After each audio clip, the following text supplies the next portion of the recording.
Hello students, आज के इस वीडियो में हम लोग डिस्कस करने वाले हैं एक और टर्मिनोलॉजी जो कि अकाउंटिंग में यूज़ होती है, वो है हमारी इंटरेस्ट। इंटरेस्ट जो है वो हमेशा किसी न किसी ब्याज पर ही लगाया जाता है ना। तो किसी भी ऐसे फंड पे जो लोन के रूप में आपके पास हो उस पर इंटरेस्ट लगता है। किसके द्वारा लगाया जाता है? ये लोन देने वाले लैंडर के द्वारा लगाया जाता है। This cost is usually express as a percent of the principal on annual basis. इसको एनुअल बेसिस पर प्रिंसिपल पर कैलकुलेट किया जाता है और प्रिंसिपल पर जो परसेंटेज वैल्यू कैलकुलेट की जाती है वो। उदाहरण के लिए मान लीजिए कि आपने किसी से 1 लाख का लोन लिया है ना, और इस पे आपको हर साल 5% का इंटरेस्ट देना है 3 साल तक। ठीक है, तो याद रखिएगा ये 5% का इंटरेस्ट 3 साल तक अगर आप देंगे तो आपको कुल मिलाकर कितना पैसा देना पड़ेगा? तो पहले बताइए 1 लाख का 5% कितना होगा? तो 1 लाख का 5% हो जाएगा, 2 ज़ीरो हम काट देंगे तो यहाँ पर हो जाएगा 5000। 1 लाख का 5% आ जाएगा आपका 5000, और उसके बाद 3 सालों तक यही रेट आपको देनी है। तो कुल मिलाकर आपको 15,000 रुपये इस पर क्या लग जाएंगे? इंटरेस्ट लग जाएंगे।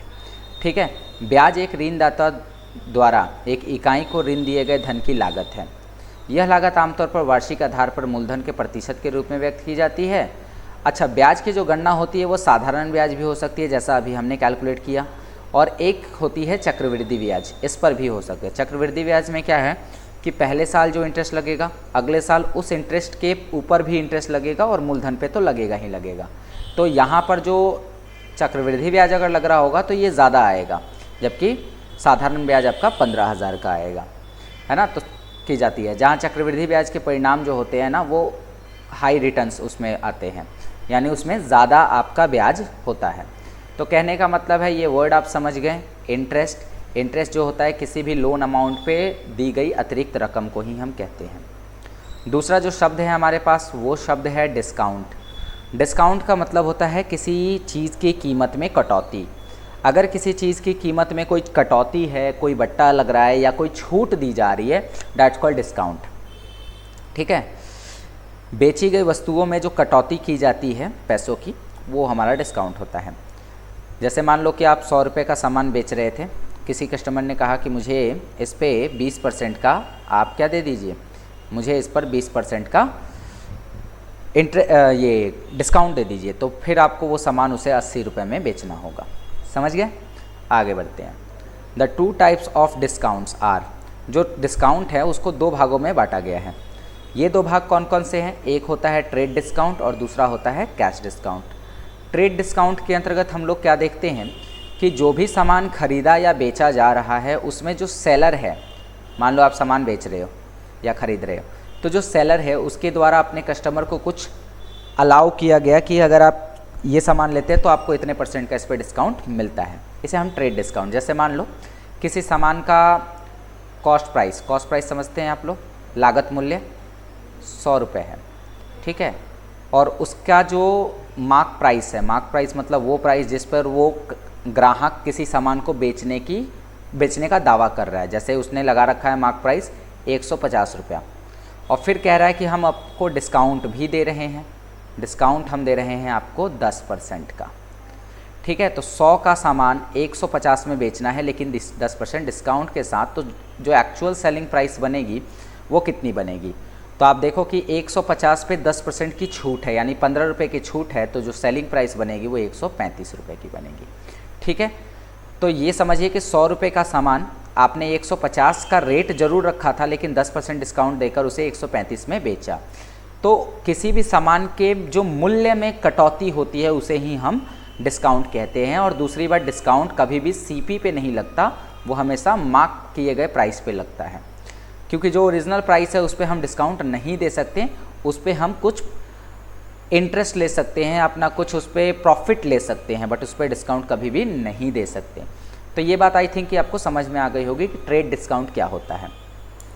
जो भी सामान आप खरीद रहे हैं या बेच रहे हैं उस पर जो डिस्काउंट अलाउ है उसी चीज़ को हम ट्रेड डिस्काउंट के नाम से जानते हैं। आई होप कि आपको ये बातें अच्छे से क्लियर हो गई होंगी। चलिए आगे बढ़ते हैं। अगला जो टर्म है वो है कैश डिस्काउंट का। ठीक है, अगला जो टर्म है वो है हमारा कैश डिस्काउंट। कैश डिस्काउंट किसे कहते हैं?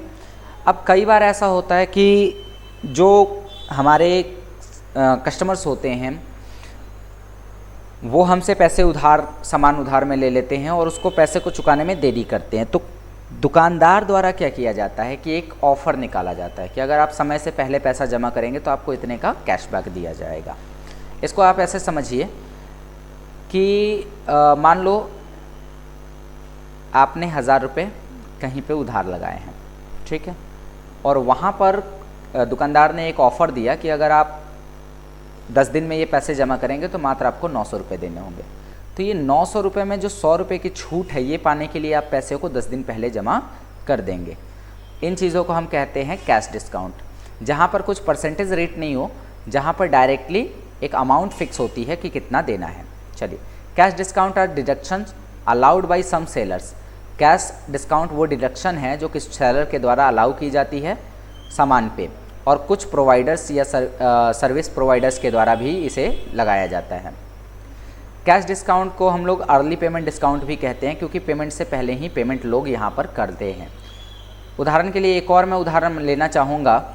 जैसे मान लीजिए कि कोई कोचिंग संस्था है और वो अपना जो है सेल लगा रही है कि 5 सितंबर से पहले जिन बच्चों ने एडमिशन लिया उनको 1000 रुपये का कोर्स फी में डिस्काउंट मिलेगा। ठीक है, 1000 रुपये का कोर्स फी में डिस्काउंट मिलेगा। अब मान लो कोर्स फ़ी 10,000 की थी, कोर्स फ़ी 10,000 की, और 1000 रुपीज़ का उसमें डिस्काउंट लगा लिया, तो ये अब कोर्स 9000 का हो जाएगा। लेकिन उसके लिए एक शर्त है कि आपको 5 सितंबर से पहले कोर्स को परचेज़ करना होगा। तो इस तरीके से जो है ना, डिस्काउंट जब अलाउ किया जाता है तो इस डिस्काउंट को हम कैश डिस्काउंट के नाम से जानते हैं, जहाँ पर कैश का एक निश्चित अमाउंट फिक्स कर दिया जाता है कि इतना डिस्काउंट आपको दिया जाएगा। उसमें परसेंटेज वैल्यू से कोई मतलब नहीं होती है ना। तो ये चीज़ आपने समझ ली कैश डिस्काउंट के बारे में। अगला जो वर्ड है वो है कमीशन। कमीशन जो वर्ड है वो नेगेटिव एंड पॉजिटिव दोनों व्यू में हम इस्तेमाल करते हैं। हम इसे नेगेटिव सेंस में भी यूज़ करते हैं, हम इसे पॉजिटिव सेंस में भी यूज़ करते हैं। कमीशन वो अमाउंट या वो फ़ी होती है जो एक बिजनेसमैन के द्वारा अपने सेल्स पर्सन को दी जाती है। क्यों दी जाती है? क्योंकि उसने सामान को बिकवाने में मदद की होती है। जैसे आप देखो, कमीशन देते हो अपने किसी सेल्स पर्सन को कि अगर आपने मेरी एक कार बिकवा दी, आप देखना कार में होता है ऐसा, तो आपको 5% जो है कमीशन मिलेगा। ठीक है, तो ये कमीशन पाने के लिए जो व्यक्ति है, जो सेल्स पर्सन है, वो अपना पूरा एफर्ट लगाएगा कि वो कार को बिकवाए। इससे दोनों को फ़ायदा होता है। इससे बिजनेसमैन को तो फ़ायदा हुआ कि उसका कार बिक गया, और सेल्स पर्सन को भी फ़ायदा हुआ कि उस कार्स का 5% शेयर जो है उसके खाते में आ गया, है ना। ऐसे बहुत से जगह है जहाँ पर लोग कमीशन का यूज़ करते हैं अपने बिज़नेस का संचालन करने के लिए। कमीशन बेस्ड कई सारे काम भी होते हैं, है ना। तो ये बातें आपको क्लियर हो गई होंगी, मैं ये मानता हूँ। आगे बढ़ते हैं। अगला जो वर्ड है वो है सर्विस। एंड सर्विस वर्ड एक बहुत बड़ा वर्ड है, लेकिन देखा जाए तो हम अपने बिज़नेस में जो भी काम कर रहे हैं वो हम एक तरह से सर्विस ले कर रहे हैं। ठीक है, अब सर्विस प्रोवाइड भी कर सकते हैं, सर्विस ले भी सकते हैं। उदाहरण के लिए जियो कंपनी को देख लो, जियो कंपनी सर्विस देती भी है और लेती भी है। तो सर्विस देती किसे है? अपने कस्टमर्स को, अपने कस्टमर्स को ये सर्विस प्रोवाइड करती है, जबकि अपने कस्टमर से ये क्या लेती है? सर्विस अपने एम्प्लॉयज़ से सर्विस लेती है।